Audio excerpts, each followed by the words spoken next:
నేడు రేపు భారీ వర్షాలు కురుస్తాయన్న వాతావరణ శాఖ హెచ్చరికలతో గ్రేటర్ హైదరాబాద్ మున్సిపల్ కార్పొరేషన్ అప్రమత్తమైంది. జంట నగరాల ప్రజలకు సేఫ్టీ నోటీసులు జారీ చేసింది. ప్రజలు అప్రమత్తంగా ఉండాలని, అత్యవసరమైతే తప్ప బయటకు రావద్దని సూచించింది. మరీ ముఖ్యంగా వరద ముప్పు ఉన్న ప్రాంతాల ప్రజలు అనుక్షణం అప్రమత్తంగా ఉండాలని హెచ్చరించింది. ఇక పిల్లలనైతే ఎట్టి పరిస్థితుల్లోనూ బయటకు పంపవద్దని సూచించింది. ఇదే అంశానికి సంబంధించి మరింత సమాచారాన్ని మా సీనియర్ కరెస్పాండెంట్ బ్రహ్మాజీ అందిస్తారు. బ్రహ్మాజీ, నిన్న నుంచి తెలంగాణ వ్యాప్తంగా కురుస్తున్నటువంటి వర్షాలు ఒకవైపు అయితే ఈ రోజు తెల్లవారుజాము నుంచి హైదరాబాద్ లో ఒక మాదిరి వర్షం కురుస్తుంది.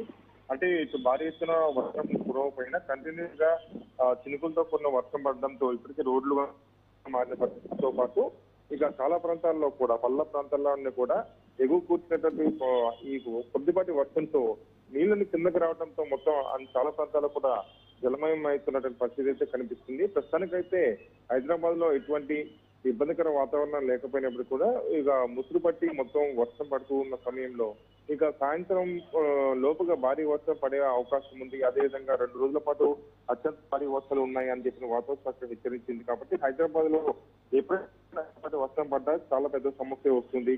మన నిత్యం గత కొంతకాలంగా దశాబ్దాలుగా ఈ విషయాన్ని చూస్తూనే ఉన్నాం. సో డిహెచ్ఎంసీ కూడా ఎప్పటికప్పుడు అలర్ట్ చేస్తూనే ఉంది. డిహెచ్ఎంసీ డిఆర్ఎఫ్ టీంలన్నీ కూడా ఎక్కడైతే లాగింగ్ పాయింట్స్ ఉంటాయో, వాటర్ లాగింగ్ పాయింట్స్ ఉంటాయో అక్కడ కంపల్సరీ డిప్లాయ్ చేసి ఉంచుతారు. వాళ్ళందరూ కూడా నీళ్లు ఒకళ్ళు భారీ నిలిచిపోతే మాత్రం వాటి బయటికి పంపించి ఏర్పాట్లు చేస్తూ ఉన్నారు. అదేవిధంగా ట్రాఫిక్ పోలీసులతో సమన్వయం చేస్తూ పరిస్థితి ఎప్పుడూ ఉంటుంది. అయితే ఈసారి భారీ ఎత్తున వర్షం కురిసే అవకాశం ఉందన్న నేపథ్యంలో జీహెచ్ఎంసీ కూడా ఒక అలర్ట్ జారీ చేసింది. రెగ్యులర్ గా ఇచ్చేటువంటి అలర్టే అత్యవసరమైన పరిస్థితులు తప్పితే మిగతా పరిస్థితులు బయటకు రావద్దంటూ కూడా స్పష్టం చేసింది. ఏ క్షణమైన కుంభవృష్టి కింద వర్షం కురిసే అవకాశం ఉంటుంది. కాబట్టి ప్రస్తుతం రోడ్లపైన కొన్ని సందర్భాల్లో అంటే ప్రభుత్వంతో సంబంధం లేకుండా ప్రైవేట్ వ్యక్తులు కూడా కొంతమంది మ్యాన్ హోల్స్ తీసేస్తూ ఉంటారు నీళ్లు వెళ్ళిపోవడానికి. సో అటువంటి వాటి చోట బండ్ల మీద నడుచుకుంటూ వెళ్తున్నా కానీ కొంతవరకు ప్రమాదాలు జరిగే అవకాశం ఉంటుంది. అదేవిధంగా నాళాలు ఏవైతే ఉన్నాయో కూలిపోయిన నాళాలు కావచ్చు, లేకపోతే ఉన్నటువంటి నాళాలు ఏవైనా ఓవర్ఫ్లో అయితే మాత్రం అక్కడ చుట్టుపక్కల వెళ్ళకూడదు అంటూ కూడా ఇప్పటికీ ఆదేశాలు అంటే సూచనలు చేసింది. దీనికి సంబంధించి మాత్రం ఎప్పటికప్పుడు అలా చేస్తున్నటువంటి జీహెచ్ఎంసీ అదేవిధంగా సమీక్ష ఆమ్రపల్లి కాటా ఇంతమంది అధికారులతో కూడా ఒక సమీక్ష నిర్వహించారు. ఎక్కడైనా కానీ ఇటువంటి పరిస్థితి ఉంటే మాత్రం ఇమీడియట్ గా రెస్పాండ్ అవ్వాలంటూ కూడా చెప్పారు. అదేవిధంగా మేయర్ గద్వాల విజయలక్ష్మి కూడా దీని మీద ఫోన్లలో మాట్లాడుతూ రివ్యూ చేస్తున్నారు. నిన్న మొన్నటి వరకు 2 రోజుల పాటు వివిధ ప్రాంతాల్లో మేయర్ కూడా పర్యటించి వచ్చారు. ఏదైతే వినాయక నిమజ్జనాలకు సంబంధించిన పాటు వర్షాలు వస్తే మాత్రం అలా అదే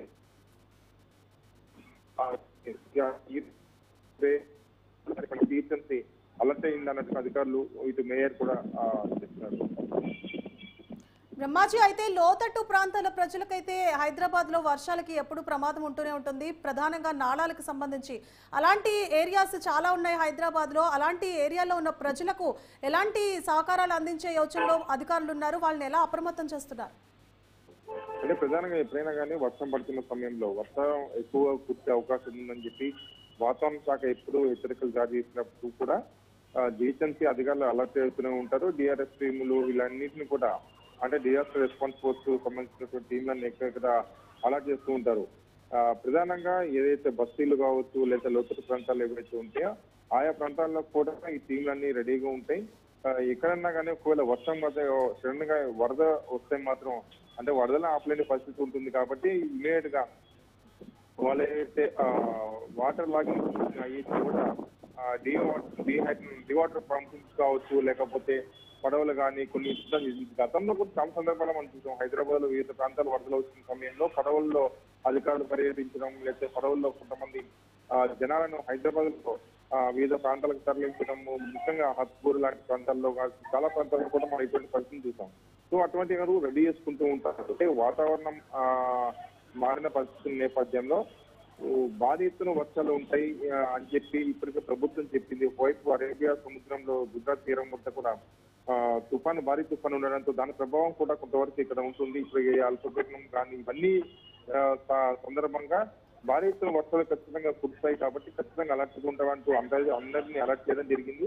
అయితే ప్రజలు మాత్రం ఎవరికి వాళ్ళ కొన్ని నిర్ణయాలు తీసుకోవాల్సి ఉంటుంది. ప్రాణాసం లేకుండా ఉండాలంటే ఖచ్చితంగా వర్షాలు భారీ ఎత్తున కురుస్తున్న సమయంలో మాత్రం బయటకు వెళ్లకుండా ఉండాలని మాత్రం సూచిస్తుంది. Right, thank you Brahmaji.